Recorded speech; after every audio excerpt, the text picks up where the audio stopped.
Sushruta Sutrasthana chapter number 17 शल्य अपनयनीय। सबसे पहले इसमें बताया है श्लोक नंबर 3 में कि शल्य जो हैं इसके दो भेद होते हैं। एक है अवबद्ध शल्य अर्थात जो धातुओं में संसक्त या गड़ा हुआ होता है। एक दूसरा होता है अनअवबद्ध शल्य। ठीक है, एक तो है अवबद्ध शल्य और दूसरा है अनअवबद्ध शल्य। नेक्स्ट जो श्लोक है श्लोक नंबर 4। ठीक है, इसमें ये इम्पॉर्टेंट है कि जो अवबद्ध शल्य होता है, जो अनअवबद्ध शल्य होता है, ठीक है, जो धातुओं में गड़ा हुआ नहीं होता, जो शिथिल होता है, ठीक है, उसको निकालने के लिए संक्षेप में 15 उपाय जो हैं वो बताए गए हैं। ठीक है, जैसे स्वभाव, पाचन, भेदन, धारण। तो आपने ये याद रखना है कि अनअवबद्ध शल्य जो शिथिल होता है, ढीला सा पड़ा हुआ होता है, धातुओं में गड़ा नहीं हुआ होता है, उसको निकालने के लिए 15 उपाय हैं। तो स्टार्टिंग में मैंने चैप्टर नंबर 17 बोल दिया। इट्स नॉट 17, इट इज़ 27 शल्य अपनयनीय। ठीक है, तो आगे बढ़ते हैं कि जो श्लोक नंबर 5 है इनमें उपायों के बारे में बताया हुआ है। जो 15 उपाय हैं, जैसे कि आंसू बहाना, छींके लेना, डकार लेना, ये सब स्वाभाविक रूप से प्रवृत्त उपायों द्वारा नेत्र आदि समस्त शरीर के स्थानों से शल्य बाहर गिरता है। ठीक है, जैसे आँख में कोई कंकर सा चला गया, ठीक है, कुछ बाल सा चला गया तो आईज में से डिस्चार्ज होने लगता है। ठीक है, और गले में कुछ अड़ जाए तो छींकी आने लगती हैं या खांसी आने लगती है। और इसी तरह से मलमूत्र वायु का निकलना, तो ये स्वाभाविक रूप से जो शरीर में स्थान होते हैं नेत्र आदि, उनमें से शल्य बाहर आ गिरता है। मांस में जो गहरा स्थित शल्य होता है वो स्वयं ना पकता हो तो उसे औषधियों से लेप आदि से पहले पकाना चाहिए। पकाने से वह पुए और रक्त के वेग के साथ अथवा स्वयं के भारीपन से बाहर निकल आता है। ठीक है, तो जो गड़ा हुआ शल्य है पहले तो उसको पका दो ताकि वहाँ पे रक्त और पुए का जो बहाव होता है वो बढ़ जाए और फिर उसी के साथ वो शल्य बाहर निकल जाए। यदि पकने पर भी नहीं फूटता, ठीक है, तो शस्त्र द्वारा भेदन करना चाहिए। ठीक है, या अगर अपने आप नहीं फूटता, जैसे हमारा पिंपल है, ठीक है, पिंपल जैसे पक जाता है तो उसमें से अपने आप ही पस डिस्चार्ज होने लगती है। ठीक है, ऐसे में अगर पकने पर भी नहीं फूटता, ठीक है, मांस में गड़ा हुआ शल्य, तो उसका भेदन करना चाहिए, मतलब कि उस पर इंसिजन देना चाहिए। और भेदन नहीं किया गया तो उष्ण औषधियाँ जो होती हैं उसका लेप करके उसको विदारण यानी कि उसको ओपन कर देना चाहिए। ठीक है, तो भिन्न होने पर भी जो शल्य पुए बाहर नहीं आता तो उसको पीड़न दबा दबा के, ठीक है, पीड़न द्रव्यों से लेप करके हस्त से दबाकर बाहर निकालना चाहिए।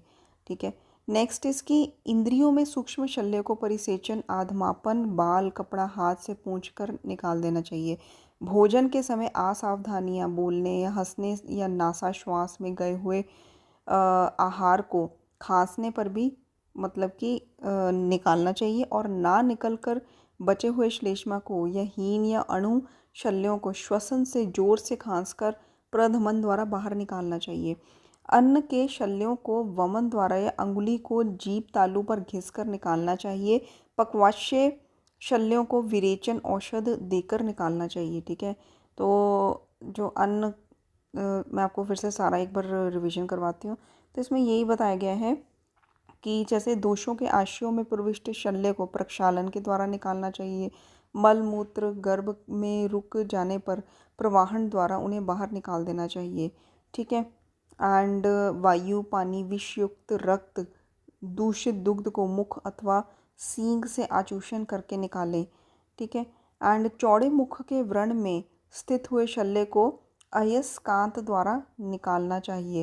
एंड नेक्स्ट इसकी अनेक कारणों से उत्पन्न तथा हृदय में स्थित शोक रूपी शल्य को हर्ष के द्वारा निकालना चाहिए।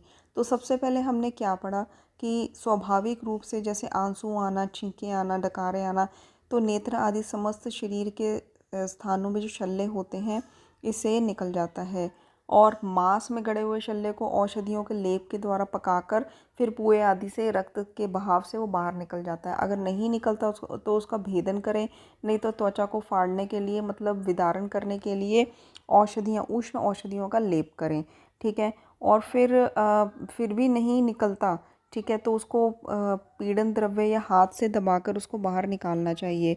भोजन के समय असावधानी से गया हुआ शल्य जो आहार होता है, ठीक है, कंठ मार्ग में, श्वास मार्ग में गया तो उसको खांसी से निकाल देना चाहिए। नहीं निकला तो उसको अंगुली डालकर मतलब कि वमन करवा के निकाल देना चाहिए।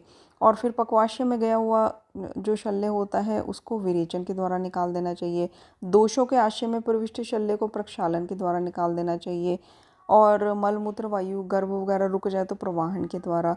एंड उसके बाद है कि वायु पानी विषयुक्त दूषित दुग्ध को मुख और विषाण यानी कि सींग से आचूषण करके निकालना चाहिए।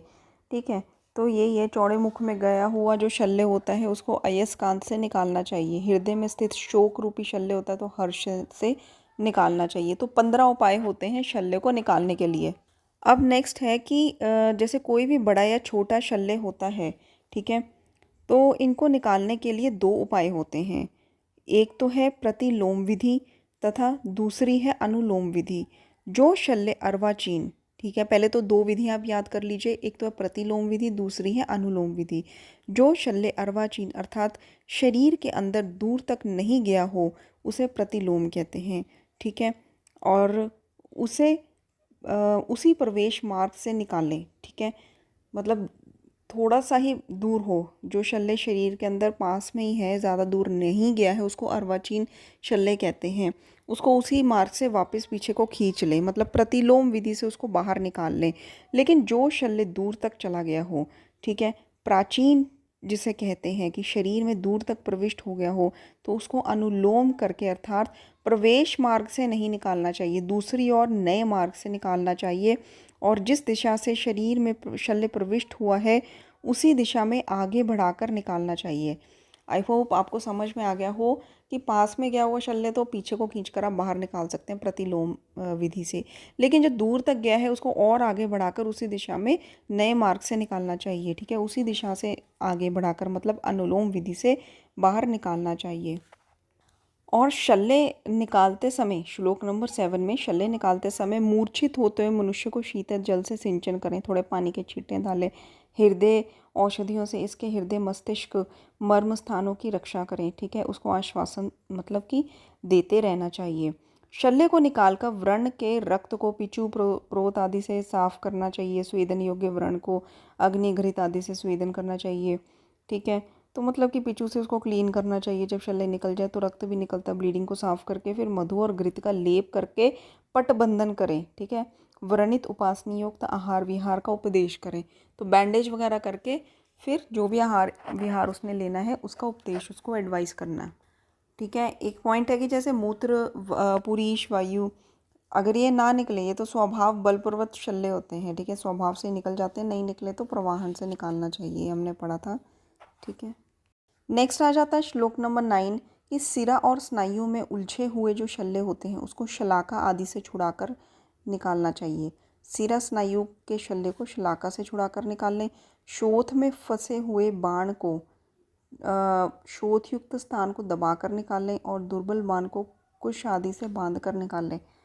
तो आप इसमें ये याद कर लीजिए कि जो सिरा स्नायु में शल्य होते हैं उसको शलाका से निकालना चाहिए। ठीक है, हृदय के चारों ओर वर्तमान शल्य को शीतल जल से उद्वेजित पुरुष को आश्वासित कर जिस मार्ग से वह घुसा हो उसी मार्ग से निकालना चाहिए। ठीक है, मतलब कि हृदय के सराउंडिंग एरियाज में अगर शल्य गया है तो जिस मार्ग से वो घुसा है उसको प्रतिलोम विधि में उसी मार्ग से वापस निकालना चाहिए। ठीक है, उसको यथा मार्ग से ना अगर वो निकल सके, ठीक है, तो कोई और स्थान से थोड़ा सा छेदन करके मतलब कि उसको निकाल दें। ठीक है, तो प्रतिलोम विधि बताई हुई है अगर हृदय के आसपास के एरिया में शल्य चला गया हो। नेक्स्ट है कि अगर अस्थि के छिद्र में अगर प्रविष्ट या अस्थि में फंसा हुआ शल्य होता है तो उसको यंत्र से पकड़ कर निकाल लें। मतलब शल्य वाला जो स्थान है उसको दोनों पैरों से दबाकर फिर शल्य को खींचना चाहिए। यदि शल्य ना निकल सके तो बलवान मनुष्य द्वारा रोगी को भली प्रकार नियंत्रित करके पकड़ के शल्य के हत्थे को मतलब यंत्र के द्वारा पकड़कर टेढ़ा कर करके उसे एक तरफ से धनुर्गुण से बांधें और शल्य के दूसरे भाग को पंचांगी बंध से बंध किए घोड़े के मुख में लगाम लगाकर उसे बांध देना चाहिए। ठीक है, जब घोड़े को चाबुक से ताड़ित करें जिससे वह सिर को झटके, ठीक है, झटकने से ऊंचा करता हुआ शल्य को निकाले। ठीक है, और तो मतलब अस्थि जो होती है तो उसमें अगर फंसा हुआ शल्य है तो बहुत ही मतलब डीप में फंसा हुआ शल्य है, या तो शल्य के स्थान को दोनों पैरों से नियंत्रित करके उसको यंत्र से पकड़ के शल्य को खींचे। ठीक है, नहीं निकल रहा तो किसी बलवान पुरुष को बुलाएं कि वो रोगी को पकड़े और फिर शल्य को खींचे यंत्र से पकड़कर। नहीं तो फिर जो शल्य होता है उसका मतलब कि एक शल्य जो है उसको मतलब कि बांध के फिर उसके बाद उसका एक कॉर्नर जो है धनुष की डोरी से बांध कर, फिर उसका दूसरा कॉर्नर जो है पंचांगी बंध से बांध कर, फिर उसकी लगाम घोड़े के मुंह में डालकर, फिर घोड़ा जब उसको आप ताड़ित करेंगे चाबुक मारेंगे तो उछलेगा, तो इससे शल्य निकल जाएगा। तो इस तरह से बताया हुआ है। ठीक है, अगर मैं आपसे क्वेश्चन पूछूं कि पंचांगी बंध कहाँ बांधना चाहिए, तो ये क्वेश्चन आया हुआ है। तो ये पंचांगी बंध जो है ऊर्ध्व जत्रुगत रोग और हनुसंधि में बांधा जाता है। ठीक है, एंड कुक्षी आदि अछेदनीय स्थान में प्रविष्ट हुए उत्तुंडित शल्य को कैसे निकालना चाहिए। तो कुक्षी में गया हुआ शल्य जो है अष्ठीला, पत्थर और मुदर, इनमें से किसी एक के प्रहार से शल्य को विचलित कर यंत्र से पकड़कर प्रवेश मार्ग से ही निकाल देना चाहिए। ठीक है, एंड नेक्स्ट इज जो कर्ण में शल्य जाते हैं, ठीक है, तो कर्ण को संकुचित करके प्रविष्ट मार्ग से ही निकाल देना चाहिए। तो क से कर्ण, क से कुक्षी, तो जिस मार्ग में गए हैं उसी मार्ग से पीछे को खींच के निकाल देना है, मतलब प्रतिलोम विधि से निकालना है।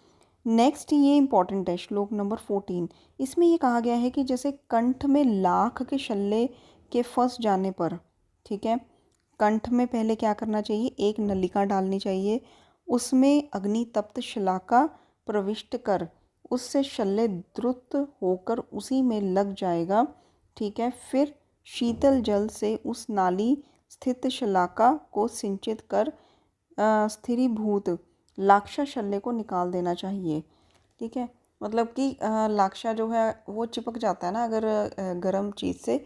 तो हमने क्या करना है कि अगर कंठ में कोई लाख वगैरह का शल्य है तो हमने क्या करना है, कंठ में एक नलिका डालनी है। ठीक है, फिर नलिका के अंदर शलाका डालनी है, उस शलाका को थोड़ा सा गर्म करना है तो कंठ में गया हुआ लाख का शल्य शलाका की जो ऊष्मा है उससे ऊष्मा से नलिका में चिपक जाएगा। फिर क्या करना है, उसको जो शलाका है अब उसका काम तो हो गया, उसने चिपका लिया लाख वाले शल्य को, उस शलाका को पानी से ठंडा कर लें, फिर उसके बाद शल्य को बाहर निकाल लें। ठीक है, नेक्स्ट ये है कि कंठ में जब शल्य तिरछा अटक जाए तब क्या करना चाहिए।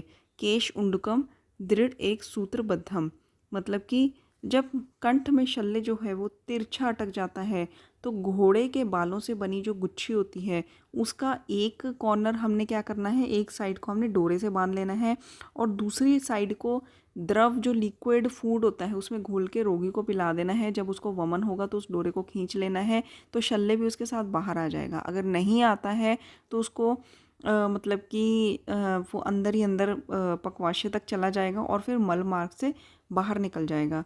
ठीक है, तो कंठ मार्ग से इस शल्य को बाहर निकालते समय कंठ में अगर क्षत हो जाता है तो उसमें रोगी को शहद और घृत चटाना चाहिए ताकि उसके अंदर जो क्षत हुआ वो हील हो जाए वुंड। ठीक है, या फिर शहद शर्करा के साथ त्रिफला चूर्ण चटा देना चाहिए। ठीक है, अच्छा एक पॉइंट है वो लिख लीजिए कि अष्टांग संग्रहकार कहते हैं कि जो लाक्षा है वो सद्य शत घना नाम श्रेष्ठम होता है। ठीक है, जो सद्य शत है उसके लिए काफ़ी अच्छा माना गया है, सद्य शत घना नाम श्रेष्ठम। ठीक है, एंड नेक्स्ट इसकी जैसे नदी तालाब कुएं में गिरने से पेट में जब पानी भर जाता है तो मनुष्य की टांगों को पकड़कर लटका के सिर नीचे करके पेट पर दबावें। ठीक है, और फिर वमन वगैरह करवा सकते हैं, या फिर एक भस्म मतलब एक गड्ढा खोद कर उसमें राख भर के उस रोगी के मुख तक उसको दबा कर रखें। ठीक है, तो ये चीज़ें हैं, ये आंतरिक चिकित्सा में आ जाता है। ठीक है, आत्तिक वर्णन है ये। मतलब कि इमरजेंसी में जो ट्रीटमेंट्स हम करते हैं उसका रेफरेंस ये यहाँ पे आपको मिलेगा। ठीक है, मतलब कि जल अगर पेट में भर गया नदी पानी कुएं में डूबने से, तो उसकी टांगें जो है पकड़कर टांगे पकड़कर लटका के सिर नीचा करके उसके पेट को दबाना चाहिए। ठीक है, और उसको वमन करवा दें, या फिर एक गड्ढे में राख भरकर उसको सिर तक मतलब कि उस गड्ढे में दबा दें। और नेक्स्ट इसमें यह है कि ग्रास शल्य के कंठ में आसक्त होने पर, ठीक है, रोगी जो होता है उसके स्कंद पर मुष्टि प्रहार करें, उसको मुक्के वगैरह मारें। गले में अगर रोटी का टुकड़ा फंस गया हो उसे स्नेह मद या पानी पिलाना चाहिए। नेक्स्ट ये है कि जैसे कि हस्त है, रज्जू है, लता है, डोरी है, इनकी फांस से कंठ को दबाने से क्या होता है कि वायु कुपित हो जाती है, श्लेष्मा को भी कुपित कर देती है और श्वास स्रोत को रोक देती है, जिससे मुख से लाला स्राव फेन आने लगता है, संज्ञा नाश हो जाती है। मतलब कि ये चोकिंग के जो सिम्टम्स हैं वो बता रहे हैं। ऐसे में रोगी को अभ्यंग करके स्वेदित कर तीक्ष्ण शिरोविरेचन देना चाहिए या वातनाशक रस का पान कराना चाहिए। ठीक है, मतलब कि जैसे हाथ से या डोरी से कंठ को दबाने से पहले वात प्रकोपित होगा, फिर वो कफ को भी प्रकोपित करेगा, श्वास मार्ग को रोक देगा और मुंह से स्लाइवेशन या फेन निकलेगी। तो इसमें अभ्यंग स्वेदन वगैरह करा के तीक्ष्ण शिरोविरेचन कराना चाहिए और वातनाशक रस का पान कराना चाहिए। नेक्स्ट है श्लोक नंबर 27 में कि यदि शल्य को ना निकाला जाए, ठीक है, यदि शल्य को ना निकाला जाए तो वह उस स्थान में शोथ पाक तीव्र वेदनाएं, ठीक है, विकलता तथा मृत्यु कर देता है। क्योंकि शोथ पाक इन्फ्लामेशन, इन्फेक्शन, सेप्सिस ये सब करेगा तो एंड में डेथ हो सकती है। ठीक है, मृत्यु कर देता है, इसलिए यत्नपूर्वक उसको निकालना चाहिए। किंतु विशल्यघन और निरूप द्रव नष्ट शल्य को नहीं निकाले। ठीक है।